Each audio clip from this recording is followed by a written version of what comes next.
시편 113편 1절부터 9절까지의 말씀 다 같이 합독하겠습니다. 시작. 할렐루야. 여호와의 종들아 찬양하라. 여호와의 이름을 찬양하라. 이제부터 영원까지 여호와의 이름을 찬송할지로다. 해 돋는 데에서부터 해 짓는 데까지 여호와의 이름이 찬양을 받으시리로다. 여호와는 모든 나라보다 높으시며 그의 영광은 하늘보다 높으시도다. 여호와 우리 하나님과 같은 이가 누구리요? 높은 곳에 앉으셨으나 스스로 낮추사 천지를 살피시고 가난한 자를 먼지 더미에서 일으키시며 궁핍한 자를 거름더미에서 들어 세워 지도자들 곧 그의 백성의 지도자들과 함께 세우시며 또 임신하지 못했던 여자를 집에 살게 하사 자녀들을 즐겁게 하는 어머니가 되게 하시는도다. 할렐루야. 아멘. 이 시편 113편은요, 너무나 평범한 내용으로 시작을 합니다. 제가 어릴 때 이 찬양 참 많이 불렀거든요. 해 뜨는 데부터 해 지는 데까지. 주 이름 찬양 받으리. 이 율동을 해가면서 막 찬양을 엄청 했었는데요. 별로 감흥이 없습니다. 우리가 여호와 이름은 찬송을 받을지로다. 할렐루야. 여호와는 높으시도다. 찬양받기 합당하시도다. 시편에 전반적으로 나와 있는 하나님을 찬양하는 이 내용의 시편을 오늘 왜 가져왔냐면, 시편 114편의 시작은 이렇게 평범해 보이지만 그 뒤에 하나님의 굉장히 독특한 모습을 우리에게 보여주고 있기 때문입니다. 하나님 그러신 분 맞죠? 예배와 찬양 받으시기 합당하시고 높으시고 위대하시고 대단하시고 엄청나시고 전능하시고 창조주시고 우리가 그 하나님 맞는데, 놀라운 반전은 5절 뒤에서 표현되고 있습니다. 여호와 우리 하나님과 같은 이가 누구리요? 높은 곳에 앉으셨으나.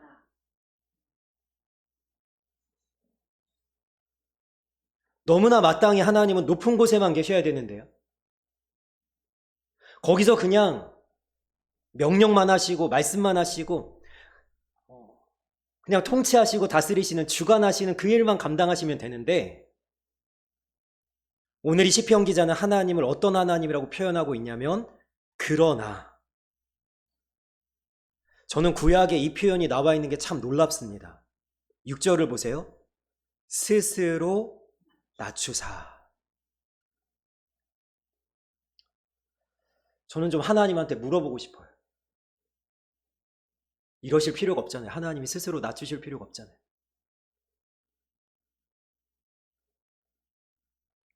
하나님이 스스로 낮추세요.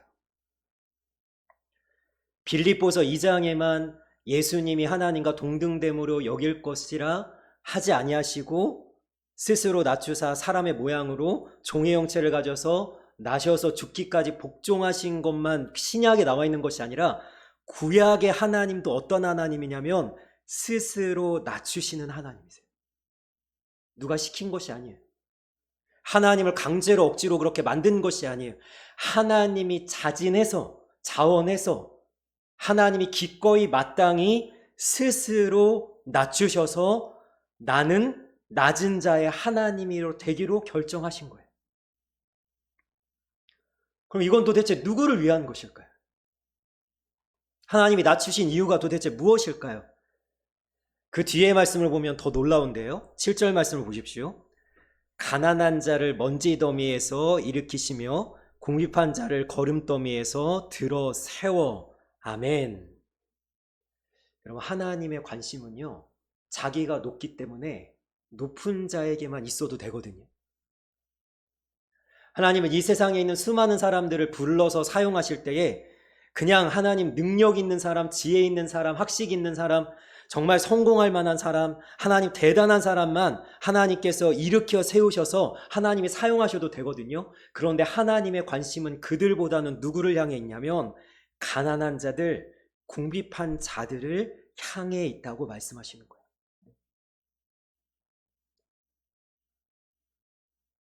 저는 이 말씀을 우리 성도님들과 이렇게 나누고 싶습니다. 그 하나님이 왜 스스로 낮추시고 왜 가난한 자와 궁핍한 자를 살피시는가? 바로 나를 위해서라는 거예요. 여러분, 우리가 가난하지 않습니까? 우리가 궁핍하지 않습니까? 이것은 물질에 대한 이야기만 아니죠. 제가 말씀을 드리잖아요. 여러분, 물질로 내가 다 채워지지 않는다니까요. 부자는 다 행복합니까? 부자는 맨날 웃으면서 삽니까? 부자는 막 껄껄대면서 막 가족과의 관계도 좋고 모든 것이 다 행복합니까? 여러분, 아닙니다. 우리의 가난은 어디에서 오냐면 물질의 가난함에서 오기보다는 어디서 오냐면 영혼과 심령의 가난함에서 오는 거예요. 그래서 주님께서 뭐라고 말씀하시죠? 심령이 가난한 자는 복이 있다 말씀하시는 이유가 뭐냐면 우리는 가난합니다. 어디를 향해서 가난해요? 하나님을 향해서 가난합니다. 그 심령이 가난한 자, 하나님의 도움이 절실히 필요한 자, 간절히 하나님을 찾는 자들을 향해서 하나님의 시선과 관심이 있다는 사실이죠. 그리고 우리는 궁핍합니다. 우리의 삶에는요, 저는 그래요. 우리 성도님들은 모르겠어요. 저는 그래요. 한 번도 제가 만족할 만하게 채워진 적이 없습니다. 제 인생 가운데. 이 정도면 충분하다, 부족함이 없다. 단 한 번도 그렇게 제가 여겼던 순간이 없습니다. 왜? 사람들의 욕심은 끝이 없거든요. 100만 원 가지면 얼마 가지고 싶어요? 1000만 원 가지고 싶죠. 1000만 원 가지면 얼마 가지고 싶어요? 1억 갖고 싶습니다. 1억 가지면 만족할까요?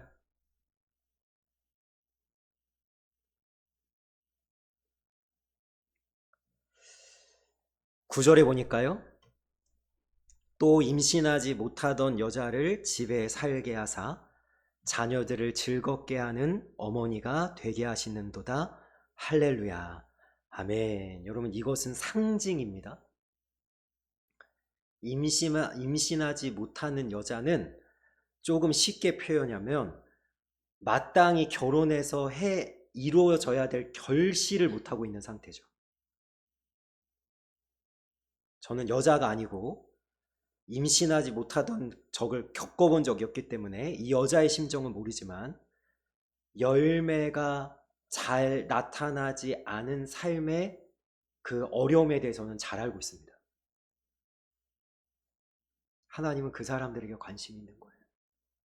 나는 실패했어. 나는 안 되나 봐. 나는 이대로 무너지는 것 같아. 우리가 지난주 주일에 말씀을 나눈 것처럼 이제는 여망마저 사라져버린 상태에 있는 사람들, 그런 사람을 하나님께서 찾아오신다는 사실을. 그래서 오늘 말씀의 제목이 낮은 자의 하나님입니다. 여러분, 하나님은 이런 분이세요. 가장 높으신 그분이 스스로 낮추사 우리에게 찾아오시고 전혀 구원받을 자격이 없는 우리를 구원하셔서 일으켜 세우시고, 그리고 임신하지 못하는, 열매 맺지 못하는 자 같은 조롱받던 우리를, 자녀들을 즐겁게 하는 어머니와 같게 하시는 하나님이심을 우리가 믿을 수 있기를 주님의 이름으로 축복합니다. 여러분, 여기서 우리가 좀 더 나아갔으면 좋겠는데요. 여러분, 하나님은 누구의 하나님이죠? 여러분, 많은 사람들이 하나님을 이런 하나님이라고 이야기합니다. 모든 사람이 하나님. 맞습니다. 하나님 모든 사람을 창조하셨습니다. 모든 것을 하나님께서 지으셨습니다. 모든 시작이 하나님이십니다. 하나님으로부터 나오지 않은 것이 아무것도 없습니다. 여러분, 하나님은 모든 이들의 하나님입니다. 그러나 오늘 좀 시간이 걸리더라도 말씀을 한 구절을 더 찾아볼까요? 에레미야 10장입니다. 구약성경 1066쪽이고요. 시편에서 조금만 넘어가시면 에레미야가 보이실 겁니다. 에레미야 10장 1066쪽입니다.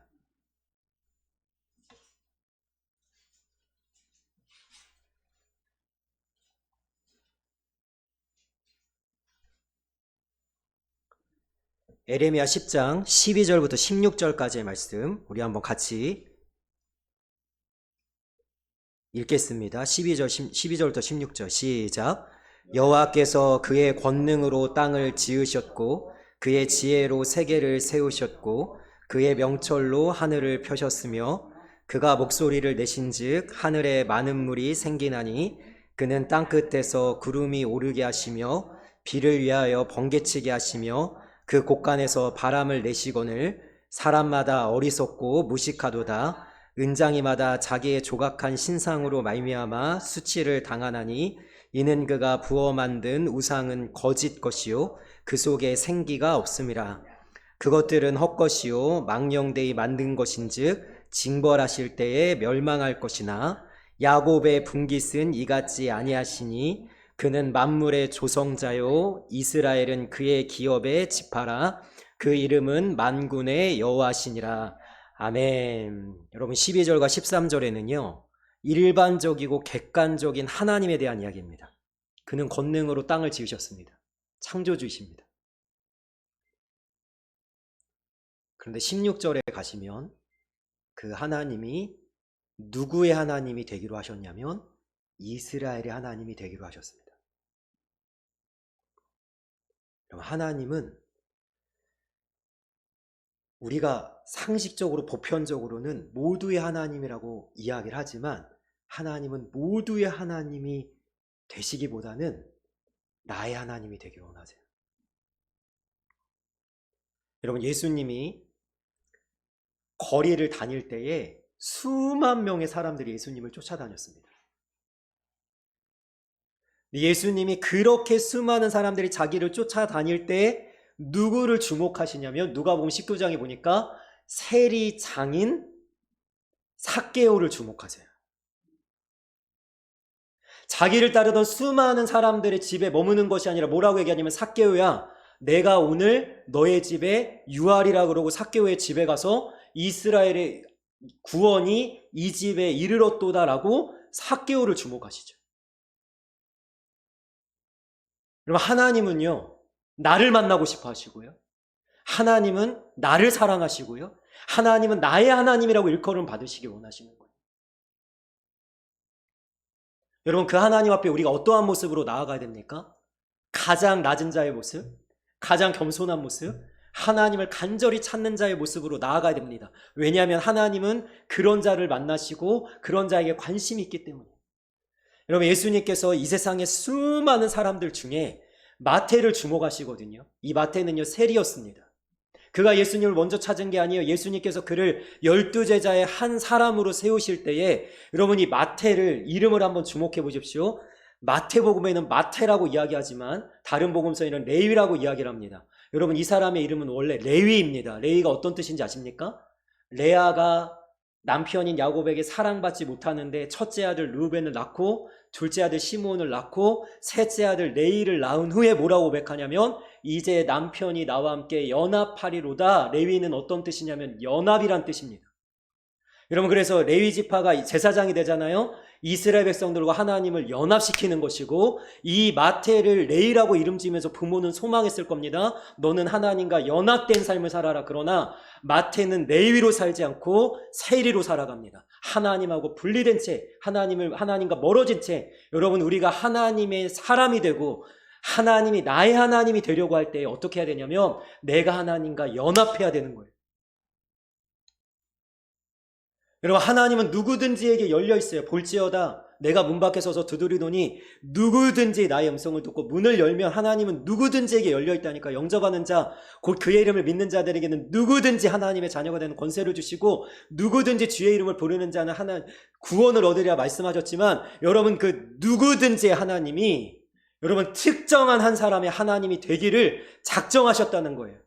그것이 시편 113편에는 뭐라고 나와 있어요? 가난한 자, 궁핍한 자, 자기를 스스로 그렇게 여기고 하나님을 간절히 찾는 자의 하나님이 되기로 하셨고 하나님이 지명하셔서 이스라엘이라고 부르시는 이 한 족속, 한 나라의 하나님이 되기로 작정하셨어요. 나는 아브라함의 하나님, 지금 이 시대는 누구의 하나님으로 부르시길 원해요? 나의 하나님으로 부르시길 원해요. 여러분 그 하나님을 이 시간 친밀하게 가까이 만나는 기도의 시간이 되길 원합니다. 하나님이 나를 선택하셨고 나를 부르셨고 하나님께서 나를 지명하여 하나님의 사람으로 세우셨다면 나는 이 세상의 다른 어떠한 것을 바라보거나 그것에 마음을 빼앗기지 말고 오직 한 분 하나님께 집중하여서 나는 하나님의 사람입니다. 나는 하나님을 믿는 믿음의 삶을 살아가겠습니다. 이렇게 고백하면서 하나님과 친밀한 사귐과 교제 속에 주님과 특별한 관계를 맺어가는 그 믿음의 걸음 속에 우리가 담대히 나아가는 하나님의 사람들 되시기를 주님의 이름으로 축복하며 축원합니다. 아멘.